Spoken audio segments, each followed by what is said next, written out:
Justin Ellis here with CompLegends.com, and we've got all the tips you need for 22.3 to try to crack that top 10% and move on to the next level. Here's the workout you see right here to the right. I'm going to go over that for you. So with a 12-minute time cap, we've got 21 pull-ups, 42 double unders, 21 thrusters, 18 chest-to-bar pull-ups, 36 double unders, 18 thrusters, 15 bar muscle-ups, 30 double unders, 15 thrusters, and of course the weights increase. I do have a typo here, but for the minute it's right. 95 pounds, 115, 135. Female athletes 65, 75, and 85, not 95 pounds. I put that in just as a natural habit, and it's different this year. It's 135, 85. So 22.3 right there out in front of you, and we'll dive into each little piece, right? We got three main pieces here. This is kind of the game plan, and talking about elite games or what we call regional athletes, maybe even qualifier athletes that are in that kind of realm of potentially making the games and or at least going to semifinals even. We're focused a little more hyper-focused on the top 10%, just getting into that top 10% and moving on. And I think everybody's focused on that right now, even the games athletes, right? What do I need to do there? There's a couple athletes that are trying to probably win the whole Open and get a little paycheck, and that's cool. If they're in that position, this would be the week to go after it. But as we look at it, the gymnastics obviously change, and they increasingly get more difficult, from pull-ups to chest-to-bars to bar muscle-ups. And the first 2 weeks were very similar. I thought a lot of the same athletes could do fairly well there. I mean, the wall climbs, are we calling that a gymnastic? It has some relevance to some gymnastic stuff being upside down on our hands. But for the most part, I think the first 2 weeks were mostly grunt-style work, especially week 1. Week 2, we did see a little bit heavier barbell at 225, 155. But I don't think that eliminated any of those athletes that were trying to crack the top 10%. I think you were able to move that barbell efficiently enough, and then maybe if the barbell was heavy, you were fast on the burpees and vice versa. This is a week we finally see some skill work that could separate some folks. And I think we're going to see some folks that have really been cruising along and are sitting comfortably in the top 10% that are going to take a hit this week. And I think some athletes that are more based on skill and aren't quite the fire breathers should see a pretty big uptick in their replacement because the technicality of and the skill work that's going to be in this workout. So the gymnastics right there, the pull-ups to chest-to-bars and muscle-ups. You know, I think most folks that are in that top 10% right now, pull-ups are not going to be an issue, but I do think that's the trap of the workout. I know it's in the very beginning where the fresh, think about 21-15-9 of any workout. That first round can really factor in to the last round, even if there's not an increasing movement. So just because you can do 21 pull-ups on broken butterfly, I don't know if that's the case here. I think a minimum of at least one break is going to be required here, just to drop down and take the temperature of how the shoulders feel. Now, if we're talking about elite, it's an unbroken set, but it also depends on how much you gotta take a chance here as well. You know, if you're outside the top 10%, I still think you're gonna make up your spots on the bar muscle-ups later on, and so you need to be ready for that, especially if that's a little bit in question. Chest-to-bar pull-ups, again, I think at least one break here. These are a lot more difficult than pull-ups, and this already, I think we'll see some top 10%ers or right on the bubble that had a chance struggle here with chest-to-bars, maybe even singles at some point. So this is going to already start to separate some of those people that were maybe just in the top 10%, the 9 to 10 percentile, and those that were sitting 11, 12, and 13 that thought maybe there was a chance. And this is already going to start working against them a little bit. Then we go into the bar muscle-ups later on in that workout, and it doesn't have to be big sets. I think if you get through the 15 here, you're golden. I don't even think you have to finish the full workout to be top 10% in this week. Now, if you're outside the bubble of the 10%, I don't think you can land on the 10% this week to get in, obviously. So you're going to have to do a little more damage control, and depending on how far out you are right now, This is where I'm saying you might have to take some chances and put up a time, finish the workout. Real quickly, in between this sandwich of a workout, let's talk about the double unders. Is this going to affect some folks? It will, but for most in this top 10% conversation, look, unbroken but not fast, I think is where you want to live. Like, don't, you know what I'm talking about with double unders. You can speed them up and you can slow them down.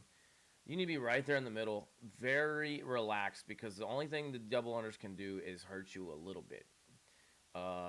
Especially if you're somebody that knows they can do unbroken reps here. If you start the clip for some odd reason, that's where it can hurt you, I guess. But also, if you speed these up and hold your breath and try to go really fast and sprint there, you're gaining a couple seconds on somebody, and you could also be sacrificing some of these bar muscle-ups maybe later on. Hell, even the thrusters when they get heavy, at least sacrificing the way you break it up. If you struggle with dubs, I still don't think that's a huge deal here either, even if you're trying to crack that top 10%. And let's say you are in the top 10% and you're a little bit more of a grunt style work CrossFitter, and this is all of a sudden a lot more technical work. You clip a couple times here compared to somebody that goes unbroken 42 to somebody that has to do 2 or 3 sets. You've lost a handful of seconds. I don't think it's a huge deal, a huge loss, especially if you've set yourself up on the inside of the 10%. The thing is, it's still going to come down to the muscle ups in a little bit of what we're going to talk about next, which is the barbell. And one last note on the double unders. If you know you struggle a little bit with double unders, have a game plan of what your goals are. I think that's a good mental thing for most folks to be in. Oh, I hit my number. I'm going to keep going. And if you just say, I just got to get them done, and you crack 3 times, you might start getting down on yourself a little bit. And that's way too early in this workout. We've got, obviously, the bar muscle-ups later on that could also begin to unravel at some point that we need to make sure mentally we're staying in the game. Barbell, very normal at 95. Pretty dang normal at 115. And 135, I mean, even for I think I speak for most the lifters here, would love to have seen a 155 barbell for guys, and at least 95 now that we see they established 85 instead of 95. I was even thinking 105 for the ladies there on the thrusters. If you are a lifter, I don't think it's going to happen because you pushed through everything else that you needed to get to that 135 bar and 85.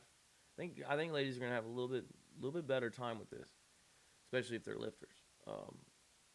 But I think the concept would be like, oh, I'm going to go unbroken here. I'm going to go unbroken on that last round of 15 thrusters. I don't think it's going to happen. I think if you prep yourself to know that it's not going to happen, again, this is the mental side of things. Know that you're going to go 8-7 or 5-5-5. You're going to get back on that bar a lot faster on those breaks compared to you get to some random number of 6 or 9 and you drop unexpectedly. You're going to start to panic and think, I gotta rest. I gotta be able to pick this bar up and now finish it. Now I'm going to have to finish it. Well, let's say you got to 6 and you panicked, you dropped, and you do another 6 and you just can't hold on for those last 3. Again, you're going to add another, well, I can't not go unbroken here, so I got to take another big break. And you might find yourself adding 20, 25, 30 seconds even to your score when if you went in there with a game plan of even 5s, that break could easily be 3 to 5 seconds, and the rest becomes 15 seconds rather than 25 or 30 seconds. So you might lose 15, 20 seconds there at the end, which if you're trying to crack the top 10% could be big. I think most people that are going to get through the bar muscle-ups are going to be able to do the thrusters at 135, 85. But there will be some. There will be some, gymnasts, the lightweights that will struggle with this and have to break this up more in something like 3s, meaning 3 reps. And they're going to add some time at the end. So that's another motivating factor. If you know you can do bar muscle-ups, you know you can move the weight, rushing to all of that could only put you in a more fatigued state and not be able to catch somebody. If somebody's out in front of you, stick to your game plan. And I think this is something you can also repeat. Maybe not the next day, obviously. Maybe not even by Sunday. But for sure by Monday, this is a repeatable workout. So those are a couple of the main key notes. We're gonna take a look real quick at this leaderboard and see what what some of these times are. And this is a worldwide leaderboard. I don't know if it's gonna work. Okay. Yeah, and we're gonna focus down on 22.3 here. Chris and Halte with a 5 minute finish. I didn't get a projection up or a prediction on what I thought the fastest would be. This is fast. This is extremely fast. I would have probably guessed under 6 minutes, but my guess would not have been low fives.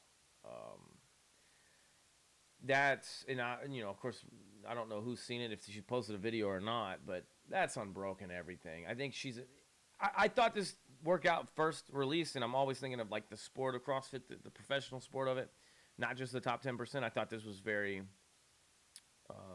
light. I would have loved to seen the double under something more like start at 100 or 90 something up there, and then drop down from there. So you're finishing that last round like something like 60. I don't think the double unders are really much of a factor here.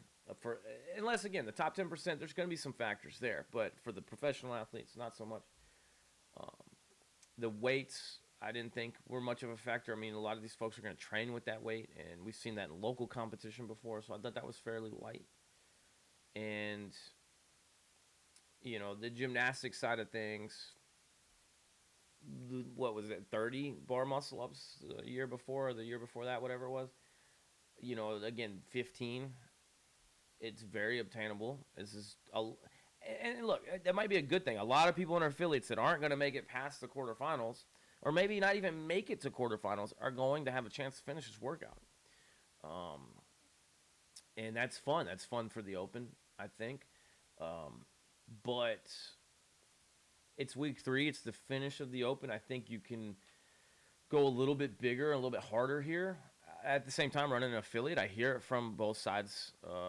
With even the scaled workout, then is like pretty difficult pretty early. You get jumping pull-ups the first round. You get a couple singles. You get a couple thrusters, and then the gymnastics starts the second round, and people are already out. Which I've been doing CrossFit for over 10 years, and came from an Open where there was no scaled.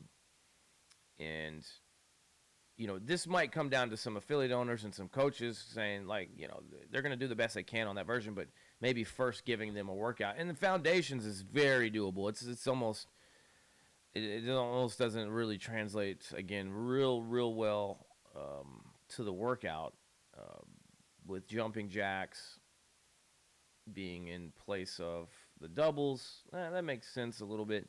But the rows, and I may be wrong on this.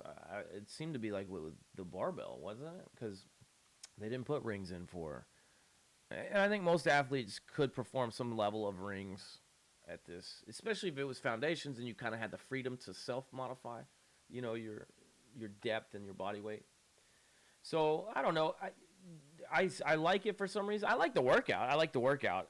As far as testing for the Open, not a huge fan. I think there's a little more salt and pepper to be had, and I definitely think that there could have been a little more added to this workout to make it a little bit more of a test. And if they flip the gymnastics maybe on the end of the round, start with the thrusters, hit the dubs.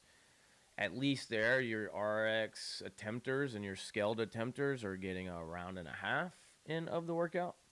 Because, look, I believe in hitting those walls, too. We're going to have some athletes that are going to potentially get their first of something here. First pull-up or first bar muscle-up. And that's a great thing about the Open. That is a great thing. One last note on this one. I also wish there might have been a lift. Of course, we see a progressive barbell as far as weight, but not really. There's no real highlight of strength in the Open this year. Not a whole lot. I mean, the deadlift's moderate, and the thrusters are moderate for the most part. But, there's always a good spirit when there's a lift. I thought the complex was a great thing last year. So I'm going on a little bit of a rant. So let's finish up on this leaderboard. Looking at the guys, we see under 5 minutes. It doesn't look like it's a mistake either. I haven't done the math on that, but I mean that's about how possible this is with the low amount of double unders that will fly. And some of these guys and girls are going to go unbroken on every single part. I mean, for sure the pull-ups. in most cases, these putting up these times, they have to be unbroken chest bars, which is doable. I mean, if you train this enough, I think there's a lot of regular CrossFitters at gyms that could go unbroken on those two factors, and honestly, go about 3 sets on the bar muscle ups, and then if you've got the strength to back it, no problem here to get into that six minute mark. So early on, my thought process was you don't have to finish this workout to be in the top 10%. And I still, even though we're seeing these hugely fast times, I think there's going to be this drop off a little bit in the middle, in that top 10% conversation, not the tops in the world. But anyway, that is the take on 22.3. As far as the tips, don't forget to check those out. We'll have this all posted up on the websites as well. Right now, we're at CrossFitWillis.com if you want to check that write-up. But yeah, ultimately, I think it's a fun workout. I think we're going to have a great Friday Night Lights with it. And, expecting some big things to happen tonight. And we'll hopefully you get in the top 10%. Let us know if you had any other strategies on this one and any other way you might approach it and how you did. So till then, let's be legends, and good luck if you make the quarterfinals. We'll be talking about those workouts when they come out as well.